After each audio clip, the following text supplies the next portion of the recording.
everyone, and welcome back to my channel. Today I made bread dough to make 3 loaves of bread, and so tonight we're making scones. And I don't know where it derived from, but in this part of the world we call bread dough that has been fried in oil scones. And a proper English scone we call a biscuit. And we call an English biscuit a cookie. I don't know how this craziness happened, but it did. And also this craziness. So I got my sugar and warm water and yeast going, and then I added the salt, oil, and flour and made this dough.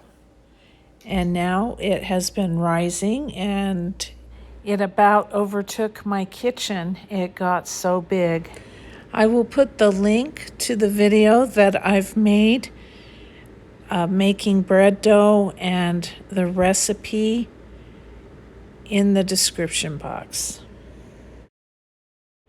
And the only thing that I've changed since I made that video with my bread making is that I now use bread flour, and I also knead my bread in my bread machine or my Bosch mixer for 10 minutes instead of 5.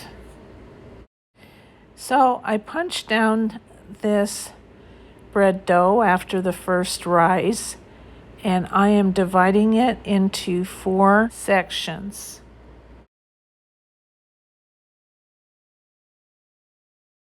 Three will be made into loaves for bread and put into bread pans, and they will have to rise again. And then the 4th section, I am going to section off into 6 balls, and those will be for 6 scones. I was searching for an answer as to why we call fried bread dough scones in this part of the country, in the southwest part of the United States. And I didn't really come up with an answer, only that when the pioneers were coming out west, they would fry bread dough for their breakfast and eat it with jam if they had it. And they would fry up extra that they could use for lunch. And then a lot of times they would also fry bread dough for their supper or their dinner. It was faster and easier than waiting for bread to rise. And it also, by frying it into fat, it gave them the extra calories that they needed, because unless you were a small child, you walked the whole distance, which was approximately 1,300 miles long. It is also supposed that the early settlers or Spanish settlers might have taught the indigenous people of the Americas how to make fry bread, since wheat was not a part of their diet before that time.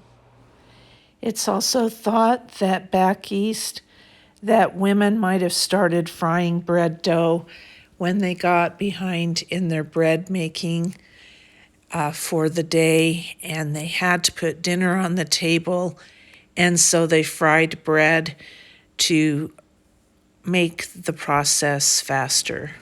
This is the highly technical and scientific way to tell if your oil is ready. You stick the end of a wooden spoon into the middle of your pan and see how little bubbles are starting to appear. And so that tells me that the oil is hot enough to put the dough in. You could roll out these little pieces of dough if you wanted to with your rolling pin, but I'm not going to. I just stretch them. And this dough is really nice. It's not springing back. I think me sectioning it into the balls and then letting it rest for a little while really helped. So I've got it flat enough now, and I am just adding it to the oil. Always go away from you. You're working with hot oil here and you don't want to get splashed. And it's probably best to keep the little children and the dogs and cats out of the kitchen while you're doing this as well. And make sure that your oil or your pan is on a medium heat so that it doesn't overboil or start a grease fire. Making the pieces of dough thin enough will ensure that it gets cooked in the middle and you don't have to overcook or overbrown the outside to get it cooked in the middle. So once these are brown enough, I just flip them over. That will probably have to go back on the other side. But I just keep on cooking them until I get the desired brownness or brownish golden brown look to it that I want.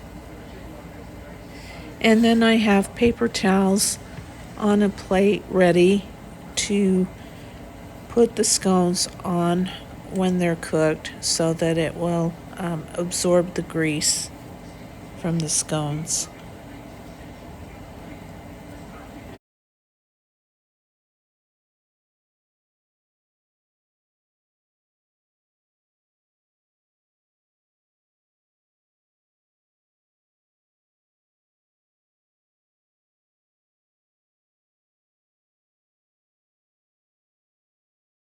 This one has a perfect pocket to collect butter and honey in, or jam.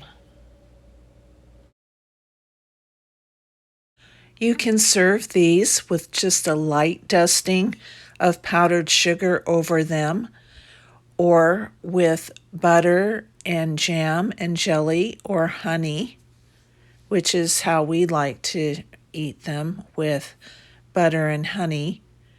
Or if you wanted to go savory and make it more of a dinner meal, you could put chili on top of it, or chili beans and cheese and sour cream, and make it into a Navajo taco.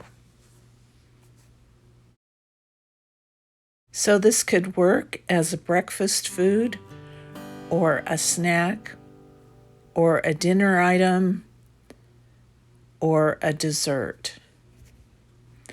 And just showing you how my bread's coming along here. Thank you so much for joining me with my take on Pioneer or Utah scones. My husband was so happy when he saw that I had made these, as they evoke a lot of fond childhood memories for him. Please hit that like button and subscribe to my channel. I would appreciate it. Goodbye.